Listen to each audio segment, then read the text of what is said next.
Oke sahabat bujur hidung, kali ini kita akan melanjutkan part terakhir nyasar di Gunung Sunda. Kali ini kita memutuskan kita bakalan potong kompas aja, karena kalau misalkan kita balik lagi ke atas, ke puncak, kita gak bakalan inget jalan kembali. Akhirnya kita memutuskan buat potong kompas aja, kita terabas aja gitu. Jadi di map offline itu kita patokannya ke Curug Cipurut, Wanayasa, Purwakarta gitu. Sebetulnya navigasi menggunakan map offline itu nggak disarankan ya, karena setiap 1 menit pun medan pasti berubah.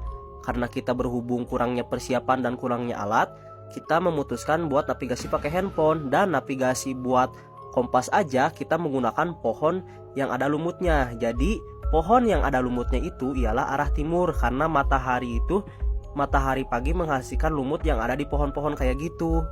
Ilmu navigasi ini saya dapatkan ketika dulu saya mengikuti Sispala ya.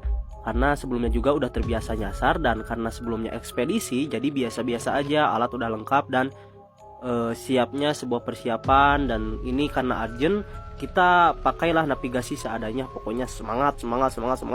Oke, berkali-kali kita malah menemukan dasar jurang. Jadi ini kita udah ganti 5 punggungan.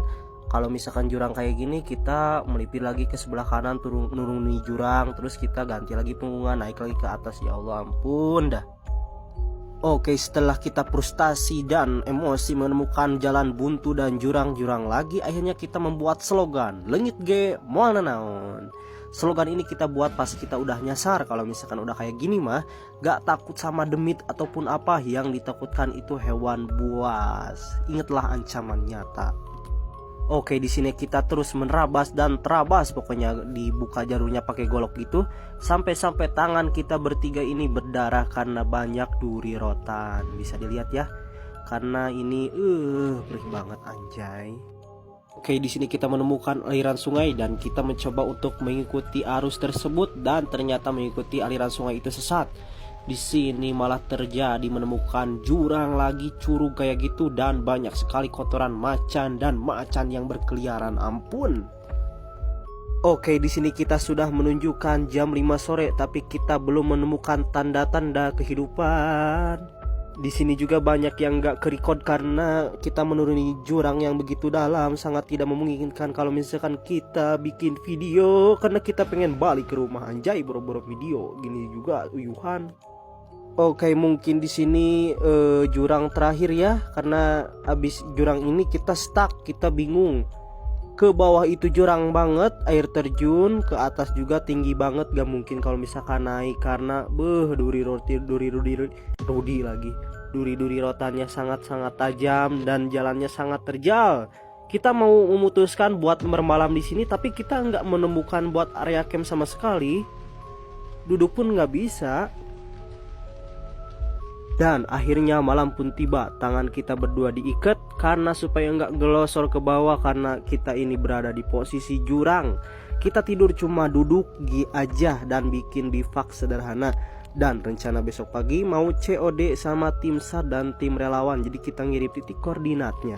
Oke, dalam kegelapan malam Mang Wawan merasakan sesuatu, entah itu mimpi ataupun nyata. Dia mendengar ataupun melihat di sebelah kanannya itu ada kuntilanak yang menertawakannya sambil menutup mulut, ampun.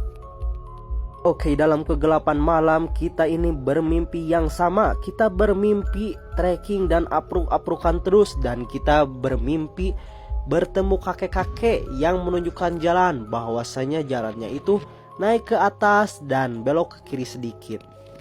Oke, pagi pun tiba dan akhirnya kita bertemu dengan tim SAR. Anehnya itu kita mencoba jalan yang ditunjukkan mimpi itu, ternyata jalannya bener. Itu jalannya langsung jalan setapak dan gak jauh dari pemukiman warga. Padahal pas sore-sore itu jalan ke atas tuh gak mungkin gitu, karena emang tinggi banget dan ke bawah itu air terjun sangat di luar angkasa ya. Akhirnya kita dibawa ke rumah warga. Di sini juga banyak tim SAR dan kita disuguhi makan, dan ini lihat muka-muka bahagia. Terima kasih untuk kawan-kawan semua. Mohon maaf jika ceritanya kurang lengkap karena minimnya dokumentasi dan kurangnya waktu. Ambil pelajaran yang baik dan buanglah pelajaran yang buruknya. Pesan dari saya, kami tidak hilang, kami hanya terlambat untuk pulang. Terima kasih, saya Faisal yang ganteng mengucapkan sehat-sehat untuk kawan semua. Salam literasi, Faisal ganteng sekali.